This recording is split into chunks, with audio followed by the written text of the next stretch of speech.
ta? Hi guys! Hi guys, this is the third day. Muna na siya ang part sa Pilgrim Walk sa Local World Youth Day. O kuyog na ko ang mga walk-ins. Tara!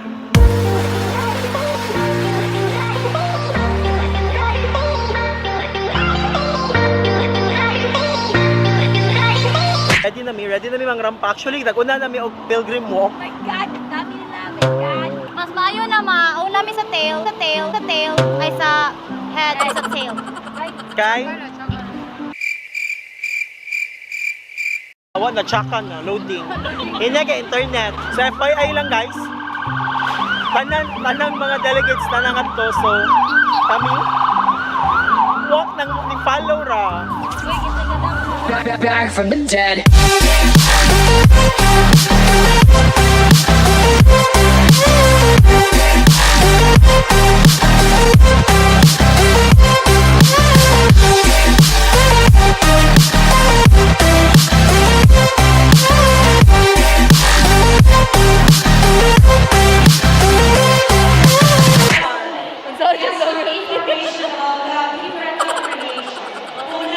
So by the way guys, namin diri sa sulod sa venue. And settle down na, mag-start na in a minute, charot. Actually, nag-start na di ay. So let's see later, alligator. I hope you find what you've been looking for. Trust me, I don't wanna feel no more.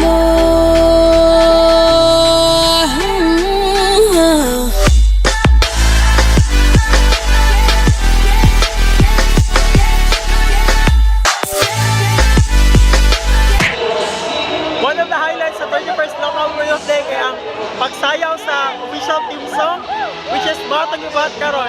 Tara, check na to.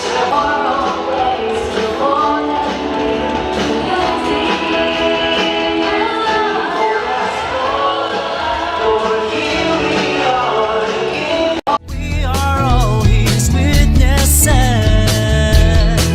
marching on to serve Jesus with mercy and compassion. Just as Jesus did for us, we are called to die for others.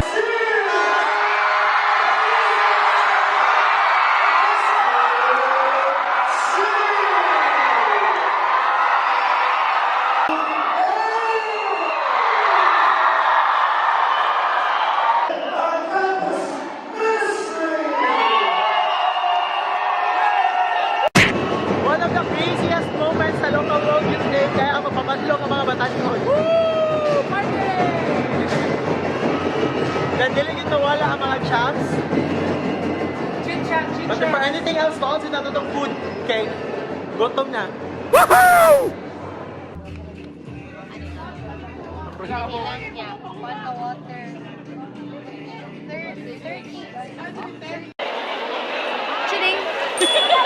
Love Cebu!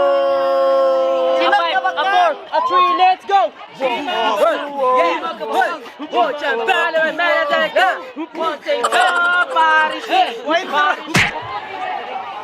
So hi guys, dili nga part. Ano nga part sa carousel or more likely more sharing together with the other youth. So let's see kung sa'yo ma-share later.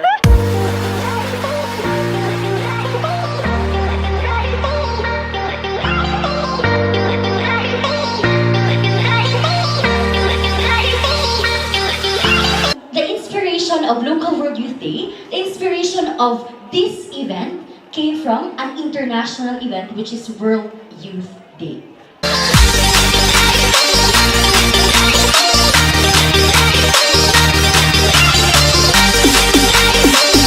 Karon kay para bitaw since youth man no dapat na ilahi ang area para you know na ang youth kay active nga na so gilay-lahi so first kay ang katong sa kuan World Youth Day nga mga testimonies then mato rin ta after sa book was hopping para sa mga communities diri sa Cebu And then after ana, kay ato din tag-input. Kana mga sharing pod and then sharing pod nato.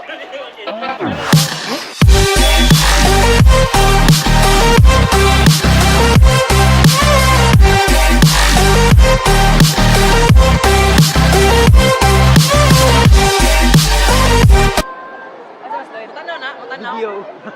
Dali, go.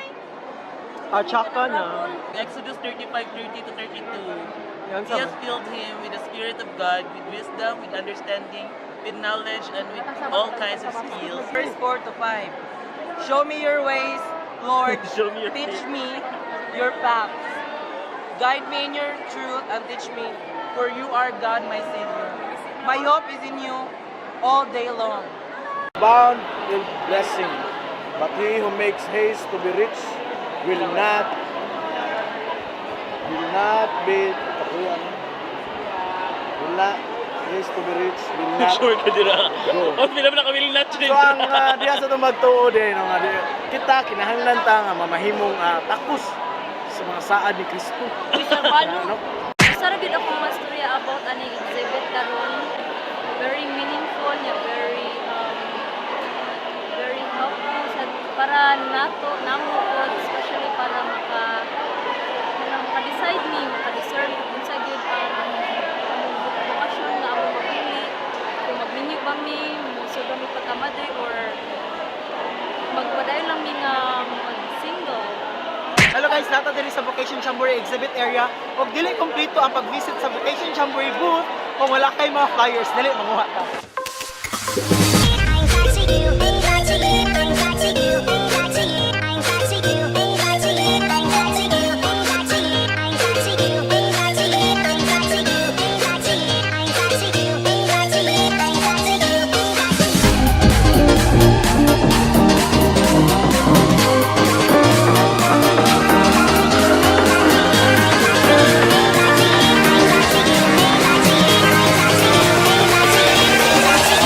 Go!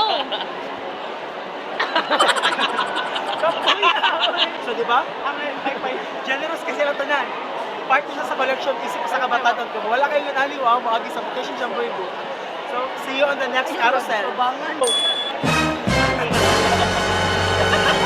Ay, yung mga nakuha. Pakita yung mga nakuha. So hindi na kompleto ang Vocation Jamboree kung wala yung mga flyers.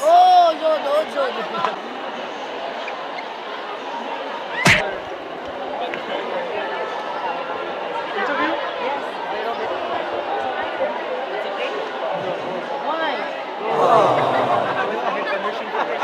Just a little bit. No, ang ina taglain. Mga tanan lang daw Father ba? Ang saan man ko nimo pag-convince para masuot sa brotherhood nimo. First, you need to inquire the novice master or the prior or the brother in charge about the life of the brothers, the way of life of the brothers. Wala ray age limit pa ay brother. At least college level. College level. College level.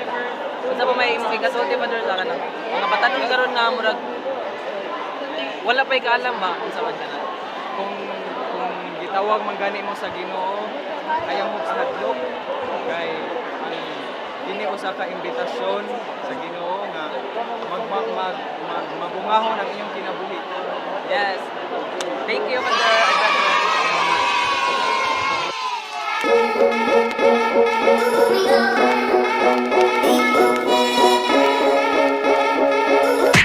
Hello guys, nandito sa third part sa carousel or the last part sa carousel mo ni siya ang catechism. So, ari atong paminaw sa ligid padulti. But we are just told in the gospel that Jesus is always standing by and he sees everything. And therefore, be sampa when you don't know what to say in front of Jesus, but you want to be there. Just be there. Sit down and allow God to look at you and embrace Him. Usahay, kinanglan natin to keep quiet because we are too noisy in our prayer. Pero for now, the most important part in prayer is Jesus looking at you.